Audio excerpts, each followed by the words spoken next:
네, 유승민 작가 모셨습니다. 어서 오세요. 안녕하세요. 자, 어떤 내용 취재해 오셨습니까? 네, CIA 신고 관련 내용입니다. 요즘 이런 뉴스 많이 나오대요. 네, 굉장히 많이 보이는 인증글인데요.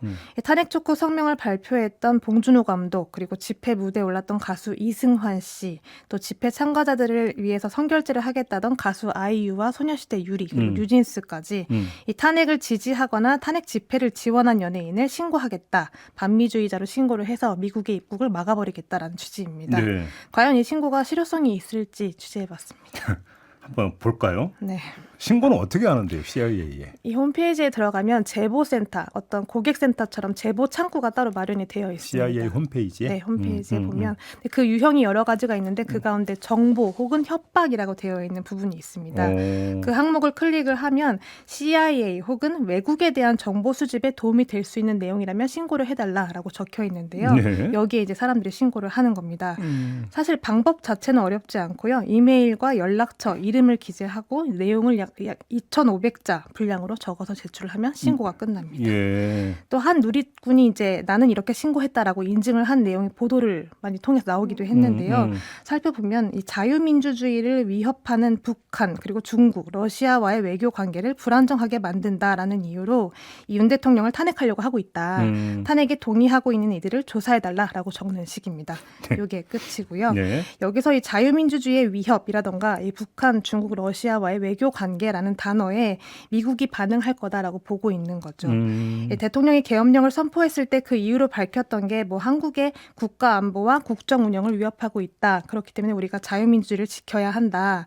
종북 주사파와 간첩을 척결하기 위함이다라고 밝혔는데 따라서 탄핵 시위라는 거는 곧 반미 성향을 뜻하는 거다. 이렇게 연결을 짓고 있는 겁니다. 아니, 그러면 이렇게 진짜로 신고랑 뭔가 조치를 할 거라고 정말로 믿는 거예요? 믿는 사람들이 굉장히 많았습니다. 굉장히 많아요? 네.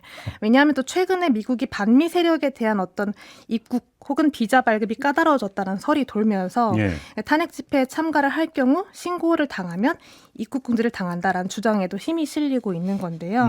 이 며칠 온라인 커뮤니티에 계속 보이고 있는 비슷한 유형의 글이 하나 있는데 이 CIA 신고에 대한 드디어 그 대사관의 반응이 나왔다. 효과가 있었다라는 글입니다. 주한미 대사관? 주한미 대사관의 반응이 네, 있었다라는 글인데 그 근거로 제시하고 있는 게 다 똑같은 자료거든요. 네. 살펴보면 12월 18일에 이 주한미 대사관에서 올린 공지글 캡처 화면입니다. 이게 한글 원문만 그대로 읽어보면 미국 정부는 북한과 그리고 북한의 러시아 지원을 가능하게 한 행위에 관여한 개인 11명 그리고 단체 8곳을 제재 대상으로 지정했다라는 문장만 적혀 있습니다. 근데 이거하고 탄핵 집회 참가자들하고 무슨 상관이 있어요? 상관이 없습니다. 없는데요. 댓글을 보면 굉장히 빠른 대응을 했다. 너무 잘하고 있다. 뭐 탄핵 찬성 집회를 나갔던 사람들은 평생 미국에 못 가겠다라는 반응을 보이고 있습니다. 네. 그런데 연결된 링크로 원문을 확인해 보면 이게 탄핵과는 전혀 관련이 없는 내용이라는 걸 확인을 바로 할 수 있는데요.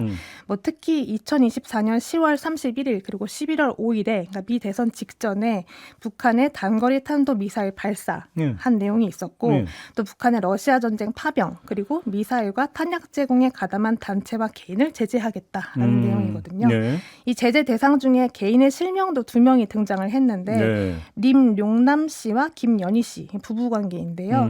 둘 다 조선민주주의 인민공화국의 국민이다라고 명시도 되어 있습니다. 북한 사람이라는 거죠. 네, 그렇습니다. 네. 북한의 주민이고요. 탄도미사일 제조에 사용하는 알루미늄 분말을 북한에 공급하려는 시도에 여러 차례 가담했다라는 그런 내용들이 적혀 있습니다. 아무튼 전혀 상관없는 건데 그걸 연결 짓는다? 알겠고요. 네. 주한미 대사관 혹시 좀 확인을 해봤어요? 네, 공식 창구를 통해 문의를 넣어둔 상태인데 예. 답변까지 하루 내지는 이틀 걸린다고 해서 아직 돌아오지 않은 상황입니다. 예. 다만 CIA 신고 이슈는 사실 이번이 처음이 아니기도 하고요. 2018년 박근혜 대통령 탄핵 당시에도 비슷한 루머가 돌기도 했습니다. 아, 그때도 있었어요? 네. 예. 이 반미주의자로 신고를 하면 미국의 입국이 영원히 금지된다. 혹은 자녀의 유학도 전면 금지된다라는 거를 CIA가 직접 발표했다라는 가짜 뉴스가 있었는데요. 그때? 네. 예. 그 당시 2018년에 JTBC가 또 그 주한 미국 대사관에 직접 문의를 한 보도가 화제가 되기도 했었습니다. 예. 대사관 측이 뭐라고 얘기를 했냐면 이 CIA 신고 이슈는 대응할 가치도 없는 사안이다라고 일축을 해버렸고요. 네. 무엇보다 미국의 비자나 체류 업무는 CIA가 아니고 국무부 소관이다라고 밝혔습니다. 그렇죠. 네. 이 비자 발급 관련해서도 신청자의 건강 상태나 어떤 범죄 전력 그리고 테러 안보 또 뭐 불법 입국 이런 것들을 보고 단 정치 성향만으로 결정하진 않는다라고 밝혀진 바도 있고요. 이것저것 미 국무부가 그 계엄 선포 그 내란에 대해서 상당히 비판적인 입장을 이미 내 보였잖아요. 계속 내고 있죠. 그렇죠. 내고 있고 탄핵안이 가결되고 나서 3일 뒤, 그러니까 지난주에 국무부 대변인 매슈 밀러가 외신 기자 브리핑에서 이렇게 밝힌 바가 있습니다. 지난 몇 주 동안 한국이 민주적 회복력을 보여줬다. 수십 년 전 아주 어렵게 얻어낸 민주주의를 어떻게든 약화하거나 훼손해서는 안 된다라고 밝히기도 했고요. 예, 주한미국 대사 필립 골드버그가 어제 바로 국회를 방문했을 때 이재명 대표랑 접견을 하면서 국회와 국회의원 그리고 국회의장이 헌법 절차를 수호하고 시급한 현안에 대해서 국가적인 논의를 주도했다라고 하면서 그러니까요. 핵심적인 역할을 해준 것을 고무적으로 생각한다라고 말을 했었거든요. 실태가 이런데 말이에요. 아무리 네. 보고 싶은 건 보려고 해도 좀 정도가 있어야 된다. 네. 이 말로 마무리하죠. 유승민 작가 수고하셨어요. 고맙습니다.